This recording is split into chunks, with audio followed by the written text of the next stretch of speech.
ട്രംപിന്റെ ഭീഷണികൾ വകവയ്ക്കാതെയും US യുദ്ധക്കപ്പലുകൾക്ക് നേരെ ഹൂത്തി ആക്രമണം തുടരുകയാണ്. അമേരിക്കയുടെ ഏറ്റവും വലിയ വിമാനവാഹിനി കപ്പലായ USS ഹരിമാൻ എസ് ട്രൂമാൻ ഉൾപ്പെടെ ആക്രമിക്കപ്പെട്ടു. യമനിൽ ഹൂത്തി താവളങ്ങളിൽ അമേരിക്ക ആക്രമണം തുടരുമ്പോഴും ഹൂത്തികൾ പിന്മാറില്ലെന്ന് പ്രഖ്യാപിച്ചിരിക്കുകയാണ്. ഹരിമാൻ ട്രൂമാന് പുറമെ വേറെയും US കപ്പലുകൾ ലക്ഷ്യമാക്കി അടുത്ത ദിവസങ്ങളിലായി ഹൂത്തികൾ മിസൈൽ അയച്ചിരുന്നു. പൊറുതിമുട്ടിയ അമേരിക്ക ഹൂത്തി ആക്രമണത്തിന്റെ പഴി ചൈനയ്ക്ക് മേൽ ചാർത്താൻ നോക്കുകയാണിപ്പോൾ. ചെങ്കടലിലെ ആക്രമണത്തിനായി ഹൂത്തികൾക്ക് ചൈനീസ് ഭരണകൂടവുമായി ബന്ധമുള്ള കമ്പനി ഇന്റലിജൻസ് സഹായം നൽകുന്നുവെന്നാണ് ആരോപണം. ചാങ്ഗുവാൻ സാറ്റലൈറ്റ് ടെക്നോളജി എന്ന സാറ്റലൈറ്റ് കമ്പനിക്കെതിരെയാണ് ആരോപണം ഉയർത്തിയിരിക്കുന്നത്. ഇറാൻ പിന്തുണയോടെ ഹൂത്തികൾ നടത്തുന്ന ആക്രമണങ്ങൾക്ക് പിന്തുണ നൽകുന്നത് കമ്പനിയാണെന്നാണ് US വിദേശകാര്യ മന്ത്രാലയം ആരോപിക്കുന്നത്. ഈ നടപടി ഒരു നിലയ്ക്കും അംഗീകരിക്കാനാകില്ലെന്നും വ്യക്തമാക്കിയിട്ടുണ്ട് മന്ത്രാലയം. ചൈനീസ് സൈന്യമായ പീപ്പിൾസ് ലിബറേഷൻ ആർമിയുമായി നേരിട്ട് ബന്ധമുള്ള കമ്പനി കൂടിയാണ് ചാങ്ഗുവാങ് സാറ്റലൈറ്റ് ടെക്നോളജി. ഇവരാണ് ചെങ്കടലിലെ ഇന്റലിജൻസ് വിവരങ്ങൾ ഹൂത്തികൾക്ക് നൽകുന്നതെന്നാണ് അമേരിക്ക ആരോപിക്കുന്നത്. US യുദ്ധക്കപ്പലുകളുടെയും ഇസ്രായേലിലേക്ക് പോകുന്ന കപ്പലുകളുടെയും സ്ഥാനത്തെക്കുറിച്ചുള്ള വിവരങ്ങൾ അപ്പപ്പോൾ എത്തിച്ചു കൊടുക്കുന്നുണ്ടെന്നാണ് ആരോപണം. ഈ വിഷയം പലതവണ സ്വകാര്യമായി US വൃത്തങ്ങൾ ചൈനയ്ക്ക് മേൽ ഉയർത്തിയിട്ടുണ്ടെന്നാണ് വിദേശകാര്യ മന്ത്രാലയത്തിലെ ഒരു മുതിർന്ന വൃത്തം ഫിനാൻഷ്യൽ ടൈംസിനോട് പറഞ്ഞത്. ചാങ്ഗുവാങ്ങിനെതിരെ നടപടി സ്വീകരിക്കണമെന്നും ആവശ്യപ്പെട്ടിരുന്നു. എന്നാൽ തങ്ങളുടെ ആശങ്കകളെല്ലാം പാടെ അവഗണിക്കുകയാണ് ചൈന ചെയ്തത്. ചൈന ഇതിനെ മൗനമായി പിന്തുണയ്ക്കുകയാണ്. തങ്ങൾ സമാധാന ശ്രമങ്ങൾക്ക് പിന്തുണ നൽകുന്നുവെന്ന ചൈനയുടെ അവകാശവാദങ്ങളെല്ലാം പൊള്ളയാണെന്നാണ് ഇത് കാണിക്കുന്നതെന്നും മന്ത്രാലയ വൃത്തം കുറ്റപ്പെടുത്തി.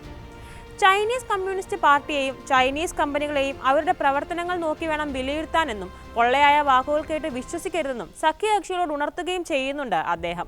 US താൽപര്യങ്ങൾക്ക് നേരെയുള്ള ഹൂത്തികളുടെ ഭീകരാക്രമണത്തിനാണ് ചൈനീസ് കമ്പനി നേരിട്ട് സഹായം നൽകുന്നതെന്നാണ് വിദേശകാര്യ മന്ത്രാലയം വക്താവ് ടാമി ബ്രൂയ്സ് പറഞ്ഞത്.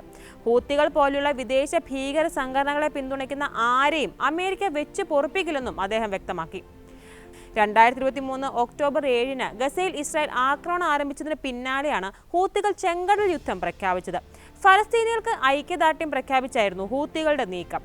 ഇസ്രായേൽ കപ്പലുകളെ ചെങ്കടലിലൂടെ സഞ്ചരിക്കാൻ അനുവദിക്കില്ലെന്ന് പ്രഖ്യാപിച്ചായിരുന്നു തുടക്കം. ഇസ്രായേലിലേക്കും തിരിച്ചും ചരക്കുകളുമായി പോകുന്ന മറ്റ് രാജ്യങ്ങളുടെ കപ്പലുകളെയും ഹൂത്തികൾ മിസൈലുകളുമായി ആക്രമിച്ചു.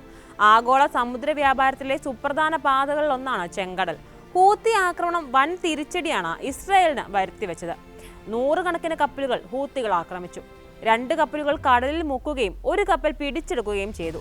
4 കപ്പൽ നാവികരെ വധിക്കുകയും ചെയ്തിട്ടുണ്ട്. മിസൈലുകളും ഡ്രോണുകളും ഉപയോഗിച്ചാണ് പ്രധാനമായും ഹൂത്തി ആക്രമണം. സ്ഫോടക വസ്തു നിറച്ച ബോട്ടുകൾ കപ്പലുകൾക്ക് നേരെ അയച്ചും ആക്രമണം നടന്നിരുന്നു.